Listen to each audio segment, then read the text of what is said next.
আলহামদুলিল্লাহ। আজকে আমি আপনাদের সাথে আমার একটি স্বপ্ন পূরণের গল্প শেয়ার করব।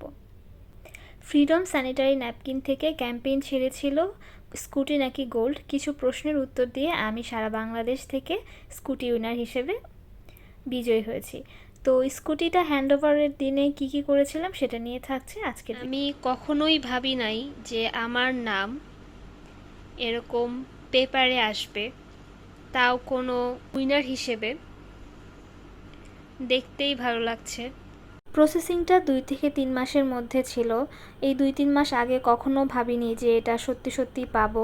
যখন যেদিন পেয়েছি সেদিনই আসলে বিশ্বাস হয়েছে যে সত্যি আমি পেয়েছি। ফোনে আমাদেরকে সব ডিটেলস দিয়ে দিয়েছিল যে কোথায় প্রোগ্রাম হবে, কবে হবে, কে কে আসবে। তো সেই অনুযায়ী আমি চলে গিয়েছিলাম। ভেন্যুটা ছিল গুলশান আলোকিতে। ভিতরে এন্ট্রি করতেই দেখি যে বিভিন্ন ধরনের অ্যাক্টিভিটিস রেখেছে, যেমন নেইল আর্ট। আমার তো নেইল আর্টটা খুবই পছন্দ হয়েছে, এর আগে আমি কখনোই এটা করিনি। তারপরে আরও ফেস আর্ট ছিল, বিভিন্ন ধরনের কুইজ গেমে অংশগ্রহণ করার সুযোগ ছিল। আর প্রোগ্রামের মেইন আকর্ষণ ছিলেন প্রীতম হাসান। আরও ছিলেন ফেমাস টিভি অ্যাক্ট্রেস অপি করিম, যিনি আমাদের জাজ হিসেবে ছিলেন। অনেক সুন্দর করে কথা বলছিলেন, অনেক ইন্সপায়ারেশনাল কথা বলছিলেন। তারপর তো এখানে গোল্ড উইনারদেরকে উপহার দেওয়ার শুরু করে দিয়েছিল। আর এরপরে সেশন হচ্ছে স্কুটি উইনারদেরকে একটা দামি চাবি হিসেবে দেওয়া হবে জাস্ট ফটো সেশনের জন্য। আর এই যে আমাকে ডাকা হয়েছে, আমি এখানে দাঁড়িয়ে আছি।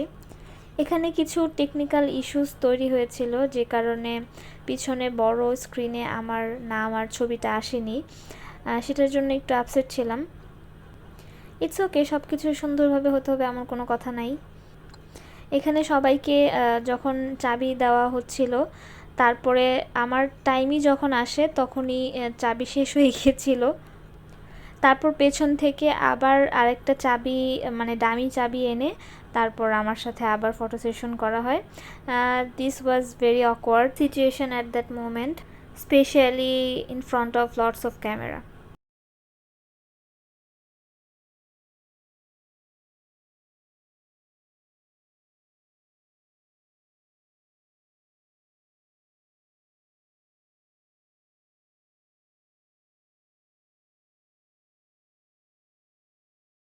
দেখলেন তো আপনারা সিনটা, বলেন তো, সামনে হাজারো মানুষ আর আমি স্টেজে বোকার মতো দাঁড়িয়ে আছি শুধুমাত্র একটা ছবি তোলার জন্য।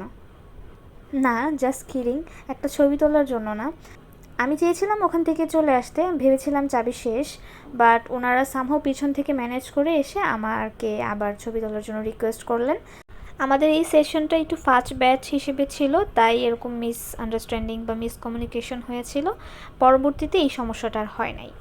তো যাই হোক, আমরা এখানে সবাই অপি করিমের সাথে ফটো সেশন করলাম। এখানে আমরা সবাই গোল্ড উইনার আর স্কুটি উইনার সবাই ছিলাম। ওই যে আমাকে দেখা যাচ্ছে, আমি পাশে যেয়ে দাঁড়াতে চেয়েছিলাম, বাট সামহাও হয় নাই, আমি একটু শাই ফিল করছিলাম। প্রোগ্রামটা যখন একদম বোরিং পর্যায়ে চলে যাচ্ছিল, তখন শুরু হয় ডান্স পারফরমেন্স, ম্যাজিক পারফরমেন্স, আরও ছিল কমেডি শো। অ্যান্ড দেন সবশেষে আসে প্রীতম হাসান। সে তো এসে সবাইকে একদম নাচিয়ে গানিয়ে ছাড়ছিল, আর আমি এক কোণে বসে বসে শুধু ভিডিও করছিলাম আর গান শুনছিলাম।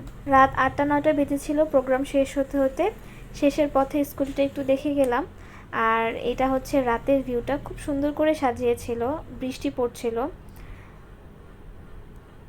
আর কিছু ছবি তুলে নিচ্ছিলাম এটার সাথে। তো যেদিন স্কুটিটা ডেলিভারি নিয়েছি সেদিনের কিছু ছবি আপনাদের সাথে শেয়ার করলাম। Thanks for watching.